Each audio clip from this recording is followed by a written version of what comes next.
জানেন বন্ধুরা, আমি যখন কারোর সমালোচনার শিকার হই আমি তখন ভয় বা দুঃখ পাই না। কারণ আমি জানি আমি যেটা করেছি সেটা অন্যায়ের প্রতিবাদ করেছি, তাই আমি সমালোচনার শিকার হয়েছি। আমি কাজল, ব্লগ বাই কাজলের নতুন একটি ব্লগে বড়দের প্রণাম জানাই আর ছোটদের স্নেহভরা ভালোবাসা। আশা করি আপনারা খুব ভালো আছেন। আমিও খুব ভালো আছি, সেটা বলবো না, কারণ আমার শরীরটা বেশ কদিন ধরে খারাপ হয়েছে।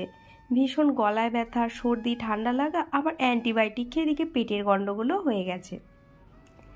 জানেন তো বন্ধুরা, আমাকে নিয়ে অনেকেই সমালোচনা করে, যেটা আগে কখনো হতো না। কারণ আমি আগে আমার ওপর ঘটতো যে সমস্ত অত্যাচারগুলো চুপচাপ মুখ বুজে সহ্য করে যেতাম, কোনো রকম প্রতিবাদ করতাম না। কিন্তু যখন থেকে আমি একজন সন্তানের মা হয়ে উঠেছি এবং আমার সন্তানের ওপরও এই ধরনের টুকটাক অত্যাচার শুরু হয়, তখন আর থেমে নেই। কারণ আমি আমার নিজের জন্য না কিছু করলেও আমার সন্তানকে প্রোটেক্ট করা আমার দায়িত্ব। আমি তাকে পৃথিবীতে এনেছি, আর এই জন্য আমি অনেকের সমালোচনার সম্মুখীন হই। এতে আমার কোনো রকম দুঃখ নেই। আর এটা আমি ভাবি তারাই আমার সমালোচনা করে যারা আমার প্রতিবাদকে ভয় করে। এরকম যদি আপনাদের সাথেও হয়ে থাকে, কেউ আপনার সাথে বারবার অন্যায় করে যাচ্ছে বা আপনার সন্তানের সাথে বা আপনার পরিবারের সাথে, অবশ্যই প্রতিবাদ করুন।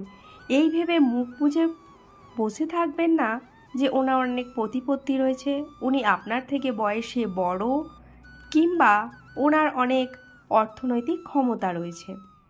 উনি যেই হন না কেন, যদি অন্যায় করে থাকে, বারবার করে থাকে, অবশ্যই প্রতিবাদ করুন, উনি যত বড়ই ক্ষমতাশালী হন না কেন। বলুন তো, অনেকে বলেন, আমার শাশুড়ি মাও আমাকে বলেন, বড়দের মুখে মুখে কোনো কথা বলতে নেই। আচ্ছা, বড়দের মুখে মুখে কথা বলতে নেই মেনে নিলাম, বড়রা ছোটদের সাথে অন্যায় করলে সেটা কি কোনো অন্যায় নয়? ছোটদেরকে বারবার অত্যাচার করলে মানসিক শারীরিক দিক থেকে সেটা কি কোনো রকম অন্যায় নয়? ছোটদের নামে মিথ্যে কথা রটালে বা কোনো একজন গৃহবধূকে, যাকে তুমি তোমার ছেলের বউ হিসাবে এনেছো, বারবার তার বাপের বাড়ি নিয়ে অপমানজনক কথাবার্তা বললে সেটা কি অন্যায় নয়? সেই অন্যায়গুলোর বিরুদ্ধে প্রতিবাদ করা কি অধর্মিক? আমাদের ধর্মে কি তাই লেখা রয়েছে? আমার তো মনে হয় তা নয়। আমি তো এটুকুই জানি যে অন্যায় করে আর যে অন্যায় সহ্য করে দুজনই সমান দোষী। তাই যে অন্যায় করছে আপনার বিরুদ্ধে, সেই অন্যায়গুলি কখনোই আপনি সহ্য করবেন না, অবশ্যই প্রতিবাদ করুন। হ্যাঁ, এরকম জানেন, প্রতিবাদ করতে গিয়ে যারা মিথ্যেবাদী হয় তারা আপনার নামে অনেক কিছু মিথ্যে কলঙ্ক রটাবে। চুপচাপ থেকে যান, কিন্তু প্রতিবাদ থেকে উঠে আসবেন না। এক সময় দেখবেন ওরা মুখ বন্ধ হয়ে গেছে। আর ঈশ্বরে ভরসা রাখুন, নিজের ধৈর্য ধরুন।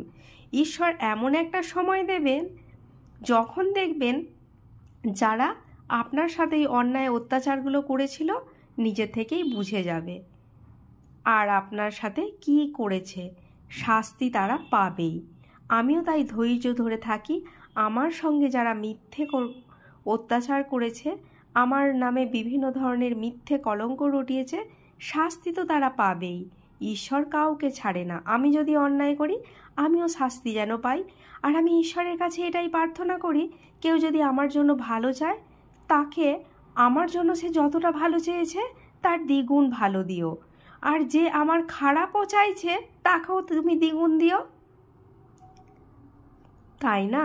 আমরা তো সেই ঈশ্বরের কাছে, তার কাছে দ্বিগুণই চাই।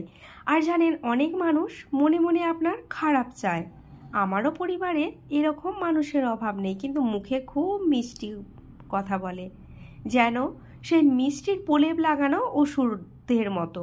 কিন্তু ওই মিষ্টির প্রলেপ লাগানো ক্যাপসুলগুলো যদি ঘিঁটতে গিয়ে বাই চান্স আমাদের গলায় ফেটে যায়, যে তিক্ত স্বাদ আমাদের সারা মুখটাকে বিরক্তিময় করে তোলে, এই ধরনের মানুষগুলো সেরকম। যখন ওদের ওই মিছরির প্রলেপটা খুলে গিয়ে ওদের আসল রূপ বেরিয়ে আসে, তখন ওনাদের সাথে আমাদের সম্পর্ক এতটাই তিক্ত হয়ে যায় যে সেই সম্পর্ক আর কোনোদিনই মিষ্টি মধুর হয়ে ওঠে না। আপনারা অনেকেই হয়তো ভাবছেন যে কাজল কেন আজকে এত বকবক করছে।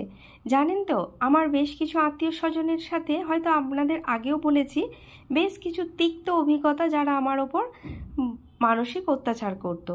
তো এই সব আর মিথ্যে কথা রটাতো, এগুলো প্রতিবাদ করায় জানেন ওনারা আরও বেশি করে মিথ্যে রটাতে রয়েছে। এখন আমাকে ছেড়ে আমার বাপের বাড়ির পুরো পরিবারকে নিয়েই টানাটানি শুরু করেছে। এতে আমার বিন্দুমাত্র দুঃখ নেই, কারণ ঈশ্বর ঠিকই বিচার করবেন।